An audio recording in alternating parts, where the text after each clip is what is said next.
Om.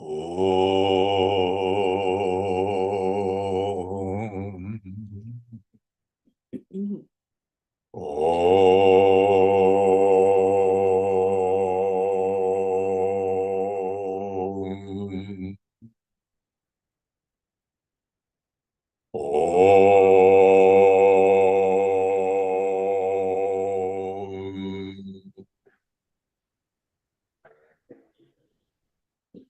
Gurur Brahma, Gurur Vishnu, Gurur Devo Maheshwara, Gurureva Param Brahma, Tasmai Shri Gurave Namaha. Chinmayam Vyapyat Sarvam Trailokyam Sacharacharam Tatpadam Darshitam Yena Tasmai Shri Gurave Namaha. Tvameva Mata Chapita Tvameva Tvameva Bandhushcha Sakha Tvameva Tvameva Vedya Dravidam Tvameva Tvameva Sarvam Mama Deva Tvameva Sarvam Mama Deva. Jai Guru. Om Sahana Bhavatu Sahana Bhunaktu Sahaviryam Karavavahai Tejasvinavadhitamastu ma vidvishavahai. Om Shanti Shanti Shanti. So where are we in our text? Chapter 6, number 5. Chapter 6, number 5. We're doing Abhyasa Yoga, frequently translated as the yoga of meditation. More literally, the yoga of practice, actually. All right. Will you help us out, please? Deepaji. Yes.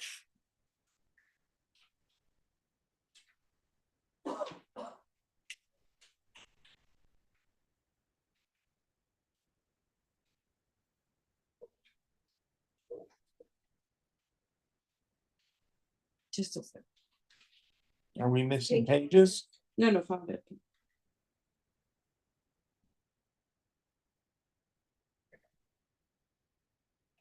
Uddhayedatmanatmanam natmanam avasayate sadayet atmaiva yatmano bandhur atmaiva ripuratmana.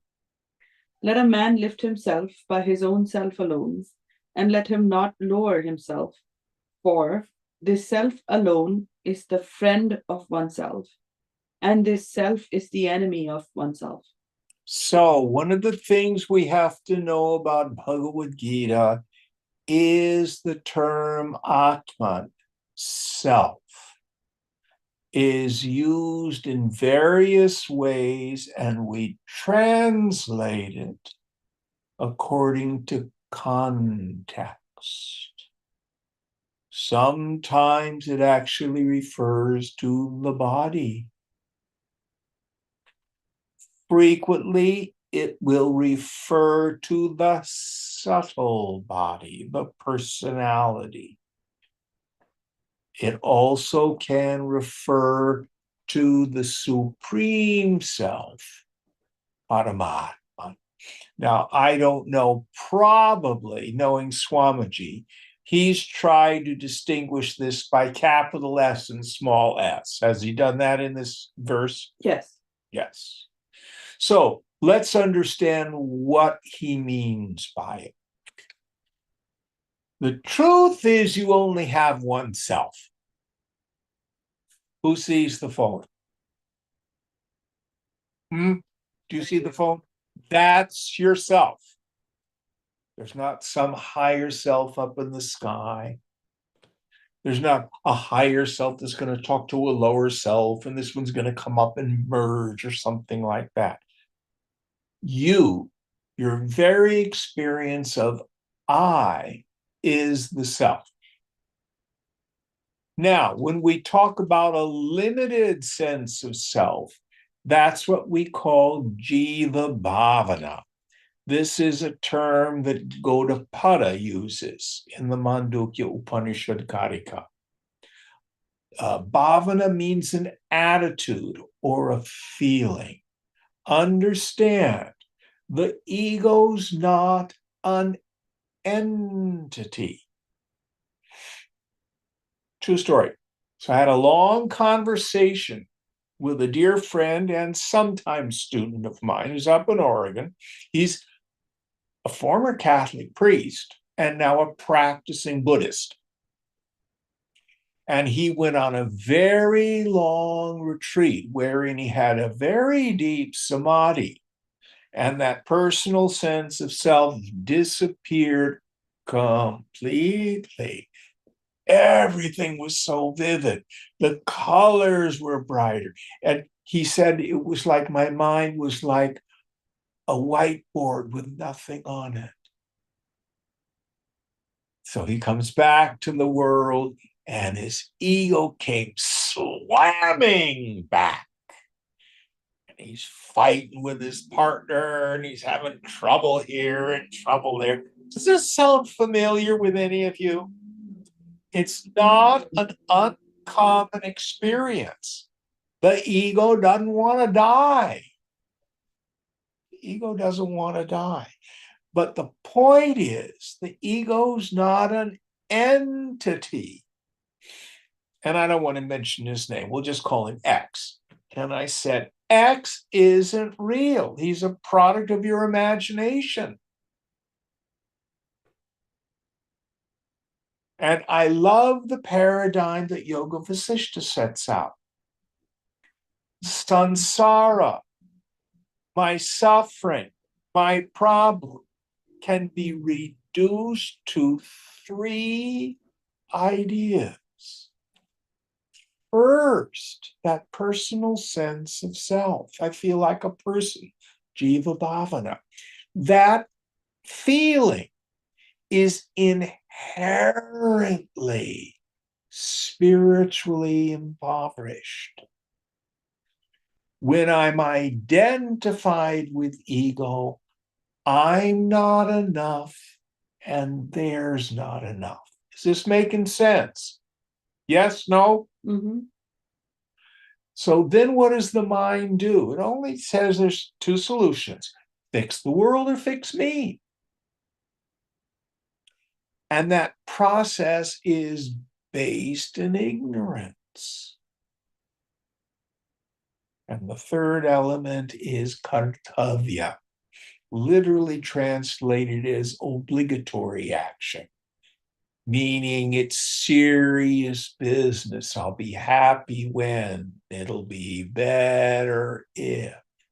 I must have it this way. So this guy was talking about his partner. And, he won't do this and he won't do that. And he's convinced that it's out there. Or the other thing is, I'm the piece of poop the world revolves around. That's the other one. I'm broken and flawed and I need to be fixed. I need to go from point A to point B. Those 3 ideas. I think I'm a person.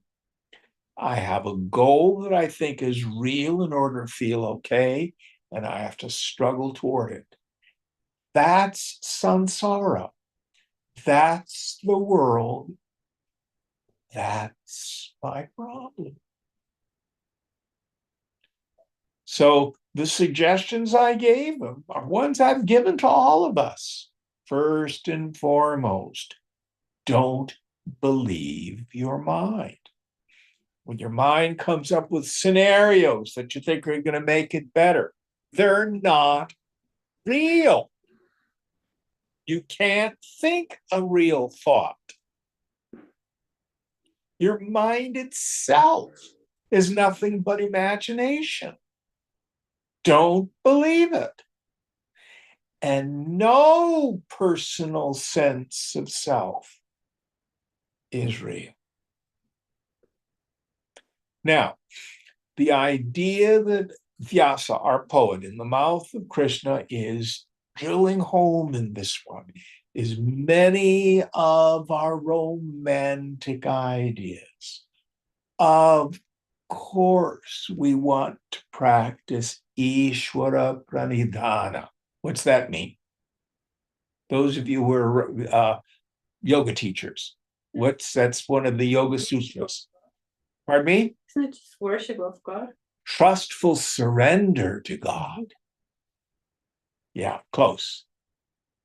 Ishvara Pranidhana. So when we're identified with the ego and heavily identified with the body, turn your will and your life over to the care of God as you understand God. It could be the goddess, it can be a god, and it can be to whom it may concern, because I don't know. Doesn't matter. But what Krishna is saying in this verse, as we move now into the deeper practices of yoga, we have to understand the important nature of what we call purushartha. Purusha artha, the wealth of a person, but what it really means is self-effort, paurusham. Is there a Hindi word for it? Self-effort? In Hindi, self-effort is Atmaprayas. That was interesting. She started to talk to me.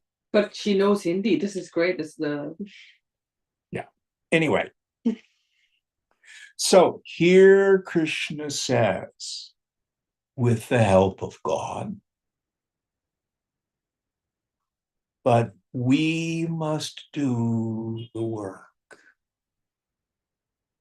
We raise ourselves into the self, and then let us not lower ourselves. So here the self, the mind, the sense of the ego is the friend of one who's doing spiritual practice, meaning I set for myself a discipline. Now, that's a very interesting word in English. The word discipline comes from the same root as disciple. It's not about punishment and, confining. It means following what you truly love, what you truly believe in. So you cannot trust inspiration in your practice. You'll fall short. You have to have a practice. You have to have a daily routine of sadhana. Oh, I just meditate when I feel like it. It will not serve you. It will not serve you. You need a practice. You've got to make your practice like daily bathing, brushing your teeth, eating properly. You make practice out of it. So we do the work. We have to cooperate with grace. Yes, we turn our will and our lives over to God's care. But we have a part. Armchair grace doesn't work. Well, I'm just going to sit here and I know it's my swadharma that I'm going to get enlightened, but I'm just going to sit here and maybe smoke a joint and I'll get enlightened at some point. That's foolishness. I like to tell beginners, you got to understand, God doesn't mop floors or do dishes. We have a part to play. We have work to do. So here, Krishna is saying, this is part of our own alignment of our personal will with the divine will. To raise ourselves into the self. Now, it doesn't mean I, Jim, I'm going to go up 6 flights to the self. It means I'm going to go through the process of letting go of my false identifications and my attachments. Simple, but not easy. I was talking with a student this morning, and they're having a hard time because there's something they really, really, really, really want. And it's not happening for them right now. And they're getting angry about it, and it's coming out sideways. They're snapping at the people they care for. Anybody had that happen? So understand, what's the yoga definition of anger? Krodha. Thwarted desire. Thwarted desire, unmet expectation. That's why I'm angry. I'm not getting what I want. So simple. It's never, ever, ever out there. If I'm disturbed, no matter the cause, I'm the one with the klesha. We have to drill that into our minds. Nobody has the power to make me feel anything. You have to own it. So, if antithetically, we're in the victim mentality, men are terrible, women are terrible, bosses suck, the economy, oh, it's all the big corporations, big pharma, politics, this party, they're all bad, or that party, they're all bad. As long as I think it's out there, I will have no chance of serenity or of further progress on the spiritual path. It's never out there. That doesn't mean the world and its people are not oftentimes quite wrong or destructive. But if I'm upset about it, it's my klesha. Well, don't I have a right to be angry if I'm cheated or wrong? You can do anything you want. But I've been doing this work, studying the scriptures for 50 years.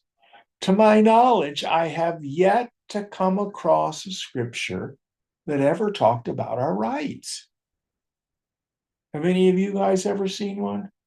You have your right to work, but not the fruits. Good point. I lied. Thank you. Thy right is to work alone, never to its fruits. That's one.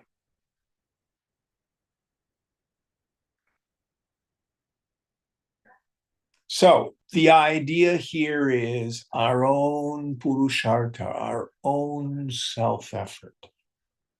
And if we are a practitioner and we're serious about our yoga, and we take responsibility for our reactivity, and we know what it is that we need to do, viveka vairagya cha. then the mind becomes my friend. And in time, when I begin to get the swad, the taste, Brahmananda rasa swad, the taste of the juice and the bliss of Brahman, then my mind is truly my friend.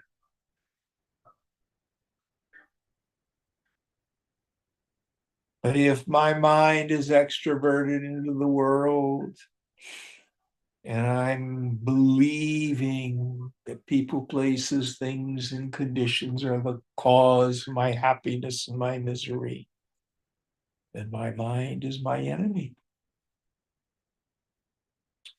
Any thoughts about this? Understand, your mind isn't bad. Mind isn't evil. It's the ignorant use of the mind that causes me trouble. All right, next verse. There's an interesting quote below this shloka from the Mahabharata that's been italicized. Please. It says, "O desire, I know where your roots lie. You are born of Sankalpa. I shall not think of you, and you will cease to exist along with your roots." Sankalpa here means imagination or intention that's ego prompted here. Yeah. Any thoughts on this? It's a beautiful quote. Is that in Swamiji's commentary? Yeah. It's in the footnotes, actually. Read it again, please. "O desire, I know where your roots lie. You are born of Sankalpa. I shall not think of you, and you will cease to exist along with your roots." So understanding is the booby prize, as Werner Erhard used to say. You may want to explore why you're a basket case. Dysfunctional family, I was abused as a child, I had an abusive spouse. These are generational things, genetics from my grandmother, whatever it is. But understanding doesn't fix it. Here, Mahabharata says, I will not think of you. The work to be done is tapas. Tapas is usually translated as austerity. For us yogis, it's not standing on one leg, it's not sleeping on a bed of nails, it's not staying up all night. Tapas means I develop the discipline that when an afflicting thought arises, a klesha, I see you for what you are. I will not think of you. Instead, I will turn my mind. Kathopanishad, two paths approach a person, Shreyas and Preyas, the good and the pleasant, or we could even say the habitual. Remember, some of us are attached to our misery. Our identity is all wrapped up, and now I've been so abused. People have done me wrong. Get kind of a sick kind of pleasure in rehashing those narratives. And those may have happened to us. I'm not saying it didn't happen to us. But it's not happening now.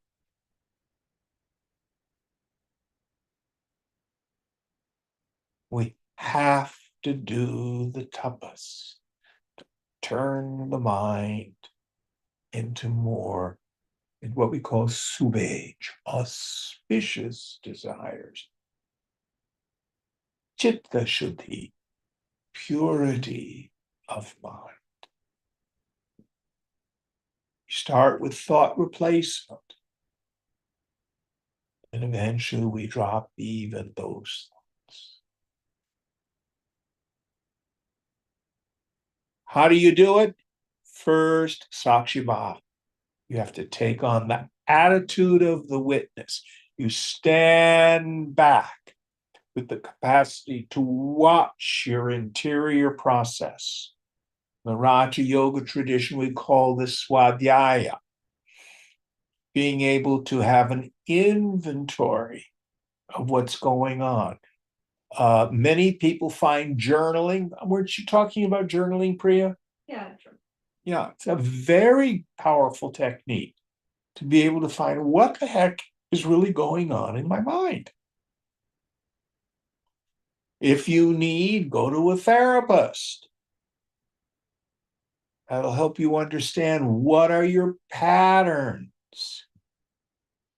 Of course, for me, I think the cheapest and the most powerful is long and continuous meditation. And the unconscious will unload. See what's really there. Then you can start doing the tapas. Any thoughts on this? Yeah, I have a question. Yes, ma'am. When you say auspicious desire, do you mean swadharma? More than that. So, for example, if my habit thinking is to go back to the narrative of, say, all the partners who've treated me terribly, or I have such, bad luck with romance, and there must be something wrong with me, etc. Those kinds of narratives, a lot of us have them. Don't go down those roads. Instead, chant the name of the goddess.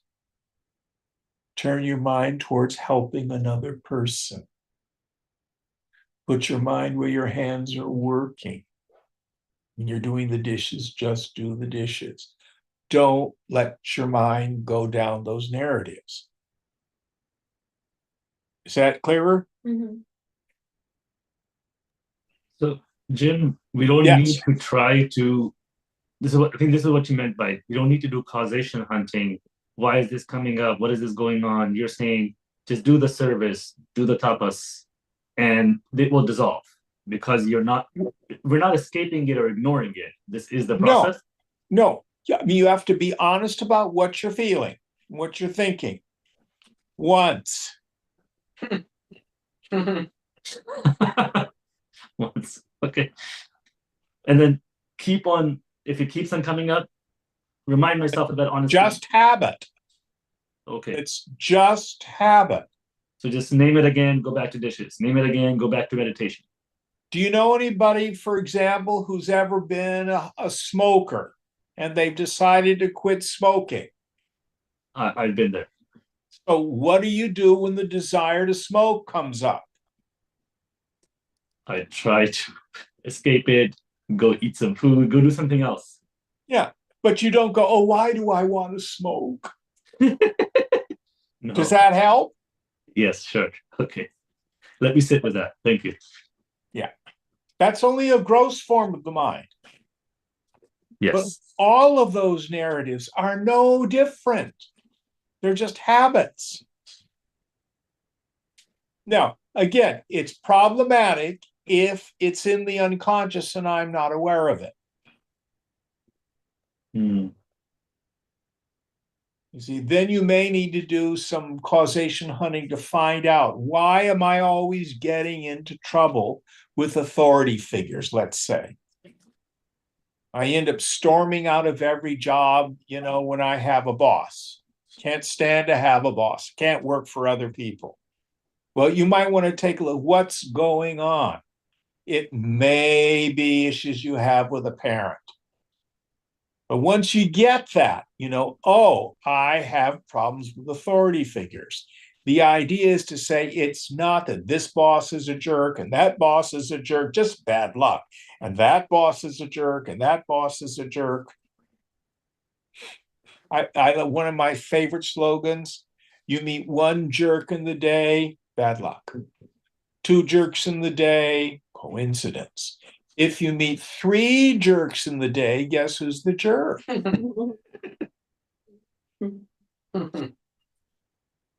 Okay. Okay. So the unconscious part is a pattern is happening, but we haven't seen it as a pattern yet, for example. Yes. Yes. It's not when I'm sitting and meditating, everything that's coming up. That's also a different part of unconscious. Yeah, well, one of the things that happens in effective meditation is the unloading of the unconscious. Okay. If you have long, continuous meditation, all these sanskaras, these vasanas that are in the unconscious will start to bubble up. Okay. All right. Thank you, Jim. Great help. And there we have these other tools. Another one for those of us, some of us are highly verbal, we can talk ourselves in and out of anything. This is where somatic things can be helpful. Go get some deep tissue body work. Oh, that'll unload your unconscious. Because the body and the mind are not separate. There's just a subtle and gross form of the same thing. You go get the deep tissue body work and they start working on your thigh. And all of a sudden, these feelings come up. Who's had that experience? And actually, yoga asana can do that. Have you had that happen in your classes? Mhm. Yes, no? Yes. Yeah. Yoga asana is like rolfing your own body. Same with pranayama will help do that. But all of these are techniques for making what's unconscious conscious. But from that point, we have to do the tapas. Just knowing it's there. 90% of healing is awareness. You got to see what's going on. But then we have to turn the mind into a more auspicious direction. And there's no other way. There's no other way. And nobody can do it for us. But we develop the yoga bala, the impetus to do this with God's grace. God's grace. Can I ask one last thing, Jim? Absolutely. You never need to ask permission for a question. Okay. As Swamiji used to say, I don't want any stupid questions. And the only stupid question is the one you don't ask. Okay, so you're sharing, we get it out of our unconscious somatically, asana, massage, reflection, journaling, whatever it might be, sitting in long meditation. Once we've got it out of it, now we've recognized this pattern and become aware of it. From there, you're saying is just keep on doing the tapas. So, hey, if I come home and I'm like, oh man, you know what? The outside is dirty again. I just need, nope, let me go do the dishes. I recognize the pattern. Just keep on doing that and then it will exhaust it. That's the work. First, you got to change your behavior. Don't act out on the reactive pattern. In other words, if someone criticizes you and that makes you go off like a pinball machine, first thing is don't act on it. Step back, pause, take a deep breath, walk away. But in time, the feelings and the thoughts arise and we don't believe them. We know this is just the force of the past. You don't feed them by making them real. And in time, they dial down. They dial down. Okay. Is that useful? Yes. Yes. Now, when I say nobody has the power to make me feel anything, the reverse is true too. I don't have the power to make anybody else feel anything. So if in my household, if someone says, you did blah, blah, blah, blah, blah, blah, blah, and you made me feel blah, blah, blah, blah, blah, you disrespected me, you were mean to me, da, da, da, da. That's their issue. You can have compassion. You can hold sacred space. But it's their issue.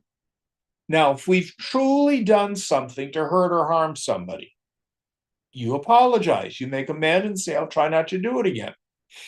But most of the time, we're not doing something to hurt another person. We're just moving through our lives. And we do things that cause other people to react. Does that make sense?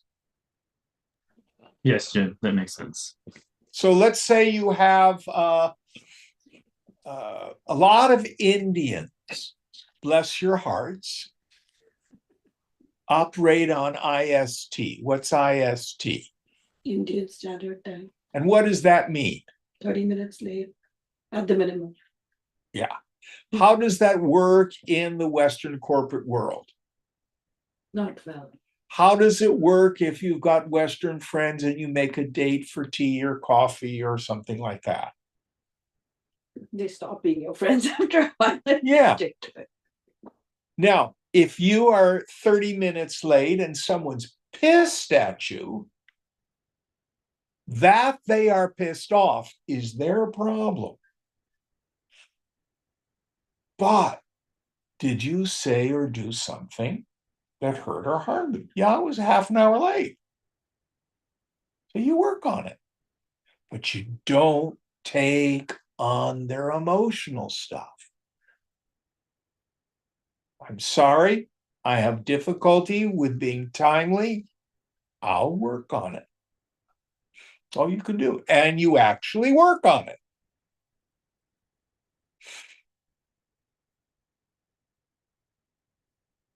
Does that make it a little clearer? Mhm. All right, next verse. This is such a good chapter. Bandhuratmatmanastasya yenatmevatmana jita anatmanastu shatrutve vartetatmaiva shatruvat. The self is the friend of the self for him who has conquered himself by the self.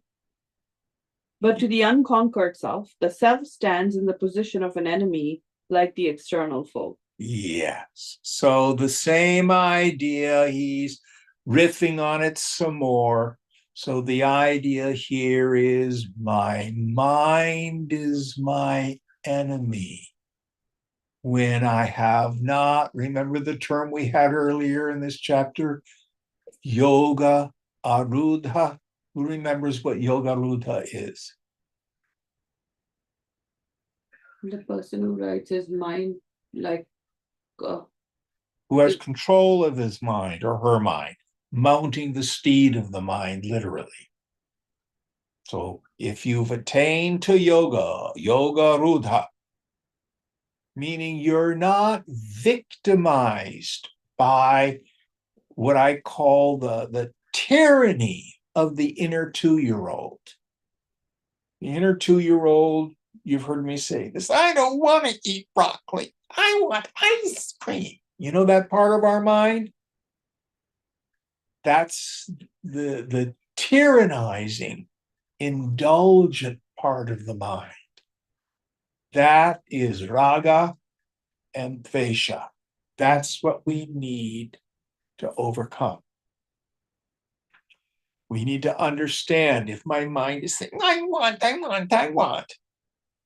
I see you for what you are, and I'm not going to feed you. Or, no, I'll never. It's okay. It's okay.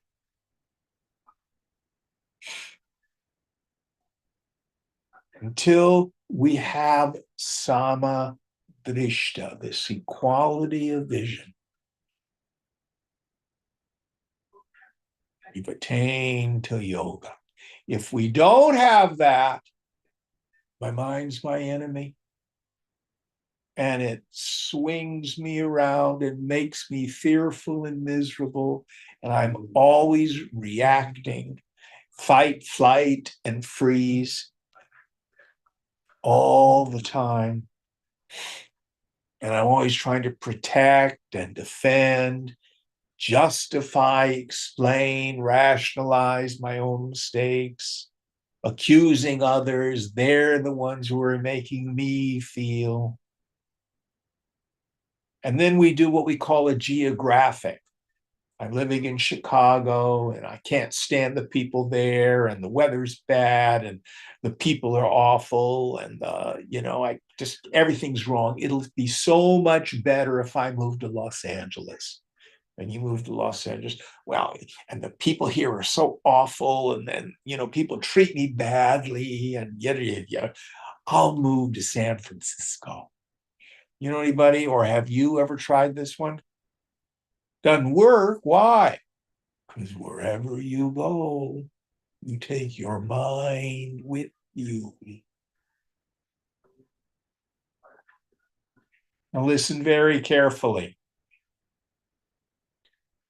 Suicide is an attempt at a geographic. I can't stand this life. I'm going to kill myself. And when you do, you have this rude awakening on the other side. You take your mind with you.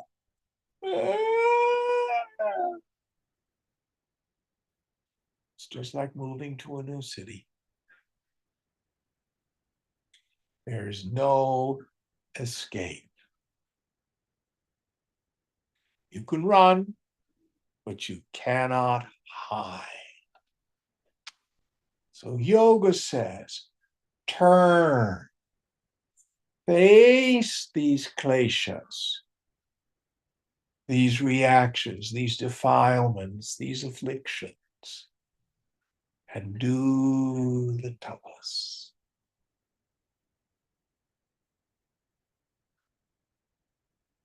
This is the hard manual labor of yoga. There's a term that a lot of New Agey people use, and especially psychologists, called spiritual bypass. Who's heard that term before? What's your understanding of it? I've heard it from a therapist. And what did they say? So they were talking about how people who get into spirituality use spiritual lingo to bypass actually acknowledging their inner, like struggles, vasanas, whatever, right? That's one of the things. The other meaning I've heard is people get high, that the Shakti, they get blissed out, but they don't deal with this unloading of the unconscious and manually working their way through their shadow, through their kleshas. There's no escape. I mean, manually working through the shadow means like they keep on not recognizing they have these glaciers and keep on that they've got an issue. Okay. And they think that if I just get high, if I just chant the God's name enough, that's going to fix it all. And there's just no escaping doing the manual labor. So Shankara is very clear. He says it's the annihilation of the vasanas here and now that's considered liberation by the wise. Annihilation of the vasanas means I have let go of my attachments, gross and subtle, and my identifications, gross and subtle, which is this inner work. Yoga is a spiritual psychology. It's not really a religion in the end.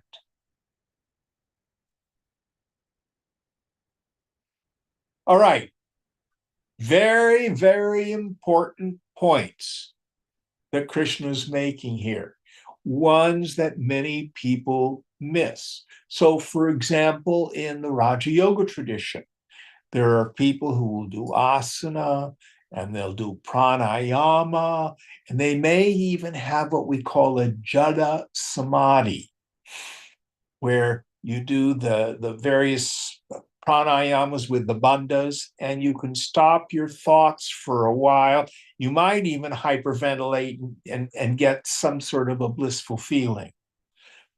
But if you leave the yoga class and you still have all your attachments and your identifications, you're still going to get into trouble out there in the world. There's no shortcut. There's no shortcut. You've got to do the inner work. Any thoughts on this? All right, going on. Chitatmana prashantasya paramatma samahita shitoshna sukha dukkheshu tathamanapamanayo. The supreme self of him, who is self-controlled and peaceful, is balanced in cold and heat, pleasure and pain, as also in honor and dishonor. So, not only is the supreme self outside of the mind, I am ever the witness of the reactivity of the mind. And again, the way to heal the mind is to get out of the mind. Take on this Sakshi Bhava, this attitude of the witness. And then what we want to practice is this equality of vision. And here Krishna talks about it at 3 levels. So what was the first one? Was it heat and cold? I can't remember now. Yes, balanced in cold and heat, And the second one? pleasure and pain, And the third one? honor and dishonor. So what he's talking about is the physical body, the mind, and the intellect. So heat and cold is simply a catch-all for what we call the dvandvas. Dvi means 2 in Sanskrit. The dvandvas is the pairs of opposites. So there are pleasurable things for my body, and there are painful things. I can get a massage, that feels really good. I stub my toe, that feels really bad. More real. Some days I feel healthy, other days I'm sick. So that doesn't mean we don't take care of the body. One has to be very careful. Some people will read the yoga scriptures and you can devolve into what I call flesh hating.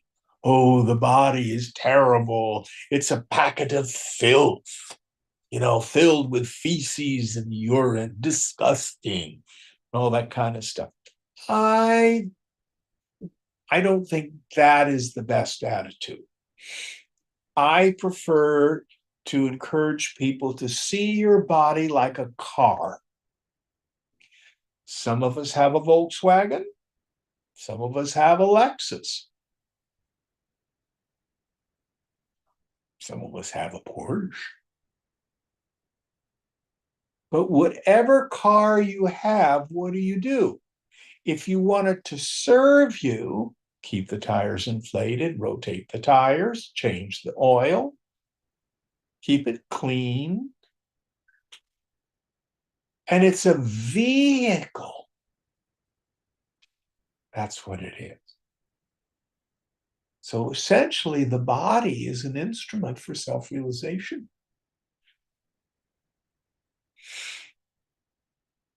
And the greatest of all wealth is health.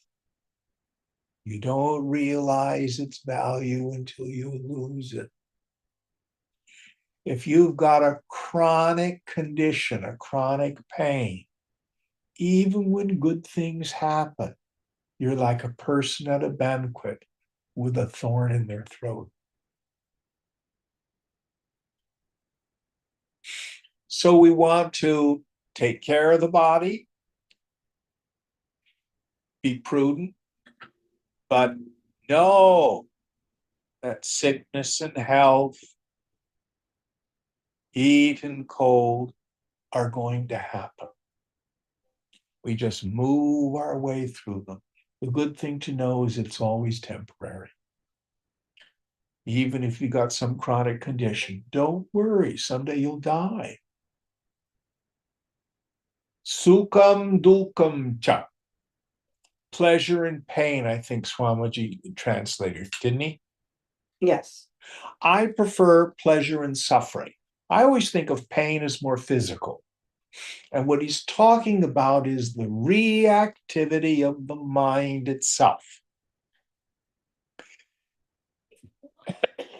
If the situation is conducive, the mind interprets it as pleasurable.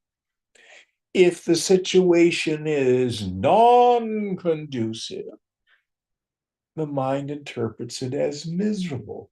I got what I wanted. I didn't get what I want. It is mechanical.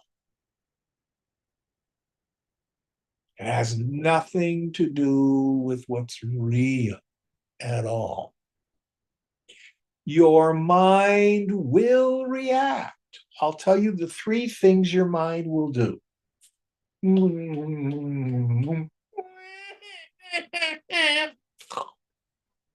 And it hasn't changed much since your first week of life. Just the toys get more sophisticated.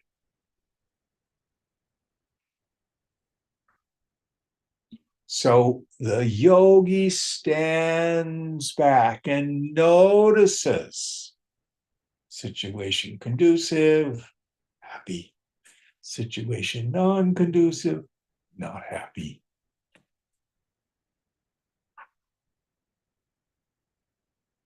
And it's like inside my mind, I've got a card file of what's pleasurable and what's not pleasurable. And like I unconsciously hold up the card file. Oh yeah, it fits. No, it doesn't fit. No good. But you're going to watch your mind do this. And the way to heal it is get out. Watch it react positively. Watch it react negatively, and you stand back. Don't get involved. Because it's just a mechanical process. The fool tries to maximize the pleasurable situations of life and minimize the negative. And we can actually begin to rationalize this spiritually. Oh, I feel so connected with God. I hit all the green lights on my way here. That's simply punya, merit, the result of good actions from the past. It will change. It always does. Basically, life is a big sine wave. Pleasure, suffering, pleasure, suffering, pleasure, suffering. Look to your direct experience. The tide comes in, the tide goes out. The tide comes in, the tide goes out. Daylight, nighttime. Daylight, nighttime. This is nature. This is the world. The yogi stays above it. Now, who here has ever been body surfing at the ocean? Any of you? I can't see hands. Yep. Yeah. If you've got a pretty big swell and you want to get out beyond the breakers and you go out on the surface, what happens? Well, you get hit, And then what happens? forces you down and pushes you back. And what's the way to get out beyond the breakers? You just dive under it. Say that again. Dive under it. Yeah. So this is a good metaphor of how the yogi moves through life. Don't fight the pleasurable and miserable circumstances. First of all, it's futile. Dive beneath them. Let them pass over.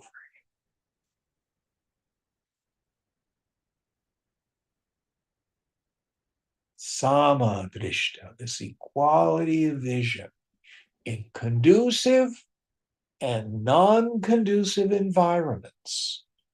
The conducive ones, my mind interprets as sukham, pleasure.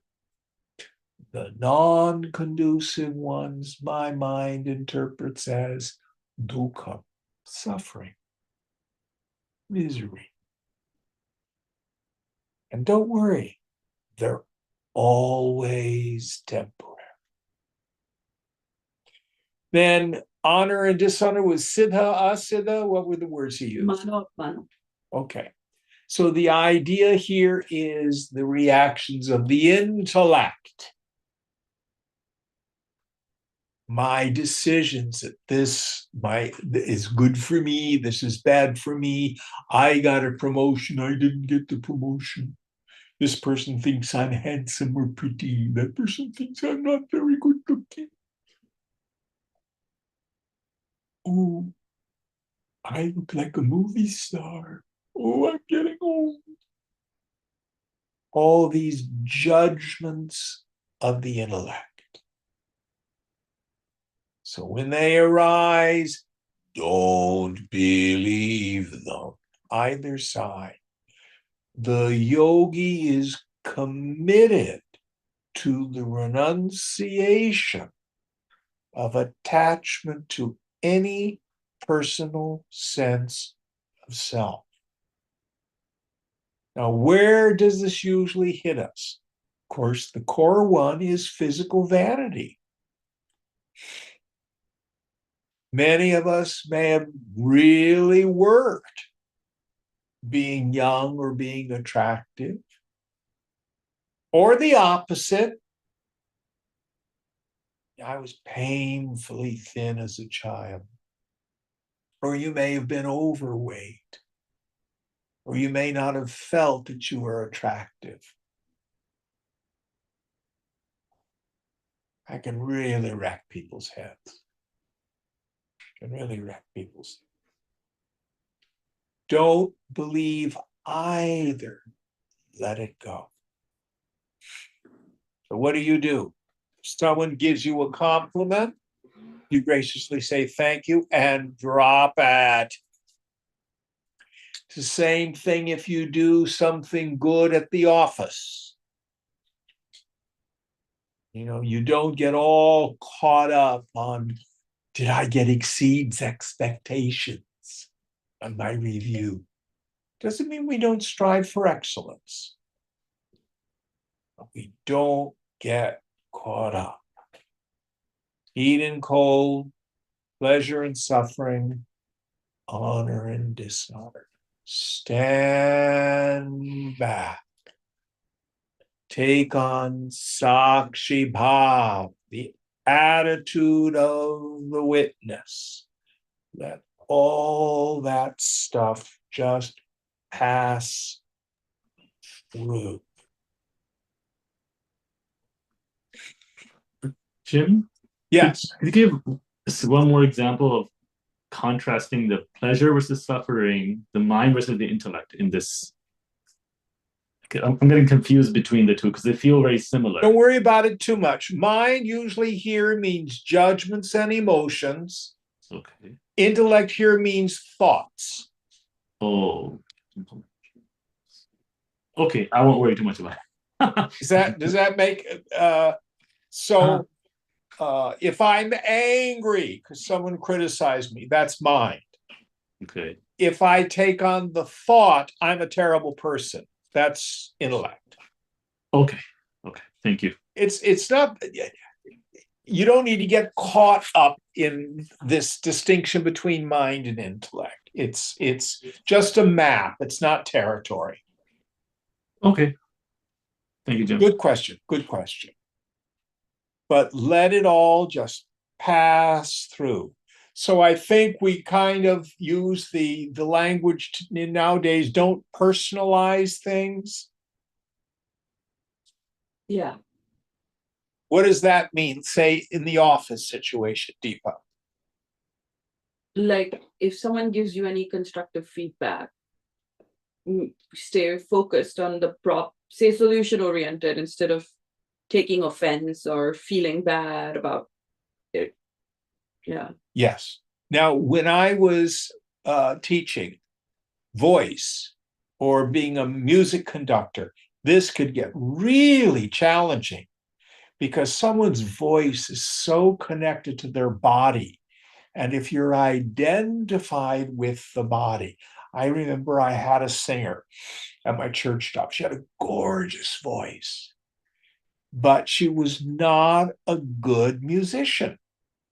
And she would have difficulty counting.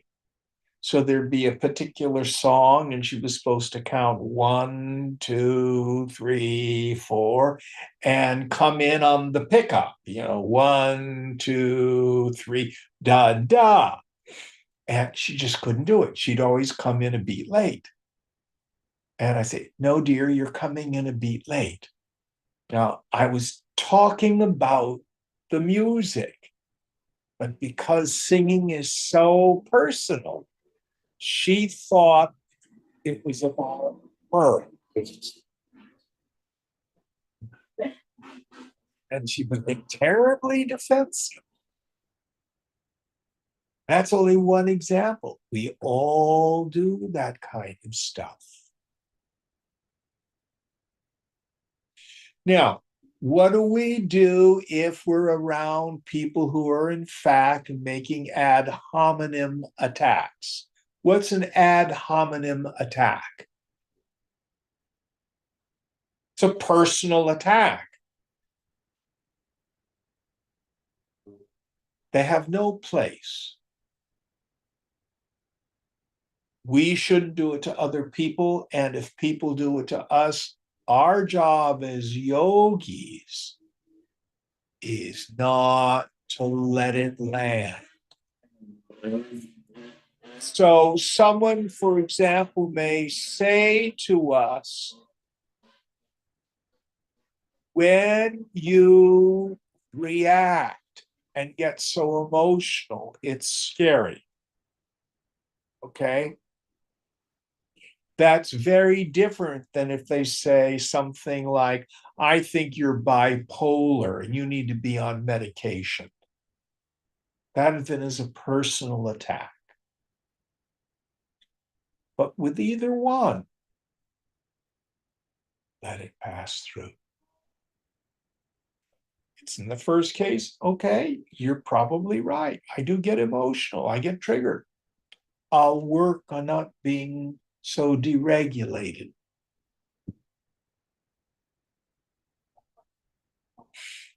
These are subtle things. Do we have another question over here, or did I just imagine it? All right, going on. Next verse.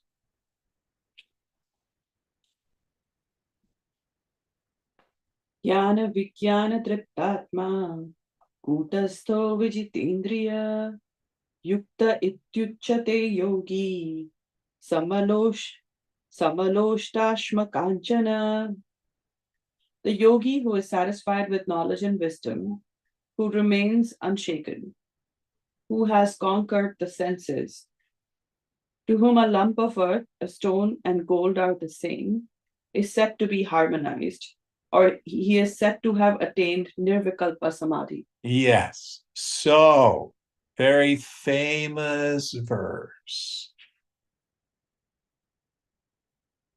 So, in the beginning, read the first part again. The yogi who is satisfied with knowledge and wisdom. Okay, let's stop there. Jnanam vijnanam cha.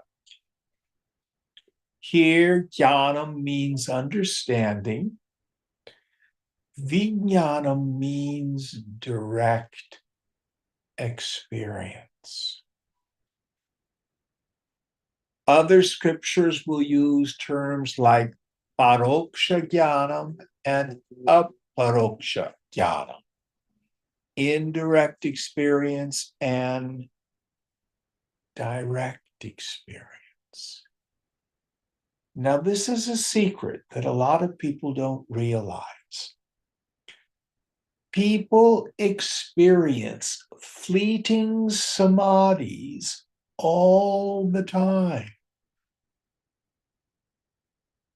either from fatigue or a great shock or great piece of beauty like music or art. The thoughting stops, but does nothing to free them. There are moments of the highest state. What they lack is jnana, understanding, paroksha jnana, indirect experience. So we hear the knowledge from the teacher. We hear the knowledge in the scriptures, so we get an understanding. This indirect knowledge. Yourself is Chidakash, the space of pure awareness. It's always there. Then vijnana, the direct experience. We attain this chitta shuddhi, this purity of mind, this sattva. And at an auspicious moment, Swamiji used to say, when the last thought is thoughted, before the next thought is thoughting, with the attentive faculty turned within. Koham, who am I? Then when the mind stops, I see there's nothing there. And when the mind returns, it has this pratya vijnanam, this recognition. Oh, I'm not a person. There's nobody there. There's just the space of pure awareness. So this is when our understanding and our experience come together. Now listen carefully. Vedanta is a Shabda Pramad. It is a means of knowledge through sound. That doesn't mean I give you secret mantras. It means, ideally, as we work the knowledge, as we go through the scriptures are a setu, a bridge. You get tuned up into an experience of your self-nature. And we tell you what you're experiencing while you're experiencing it. So if this gestalt is working well, your jnanam, vijnanam cha, your understanding and your experience come together at the moment of the very hearing of the truth. So when you have had this experience, and you may need to have it over and over again until the intellect is firmly convinced, not that I'm a realized person, but I am Brahman. I am that ground of being. So what happens if a person has that? The latter part of the shloka. So, to whom a lump of earth, a stone, and gold are the same, is said to be harmonized and is said to have attained nirvikalpa samadhi. Yes. So the idea here is the yogi sees everything in the world with this samadrishta. So we have to reconcile two scriptural statements about the world. The first, Brahma Satyam Jagan Mithya. Brahman alone is real. The phenomenal world is illusory. It's a hologram. It's like a dream. There's nothing substantial in the world. And the other scriptural statement that I'm fond of from Chandogya, Sarvam Kalvidam Brahma. All this is verily Brahman. It's not Shunyata, void, empty. No, it's Purnam. What's here is Brahman. So just like all ornaments are gold, all the names and forms are nothing but consciousness. And that's why all these various forms, gold, a lump of dirt, a flower, a leaf, dog poop, all of it. And it also means all the people. Everyone is a form of the divine. So the person who sees God everywhere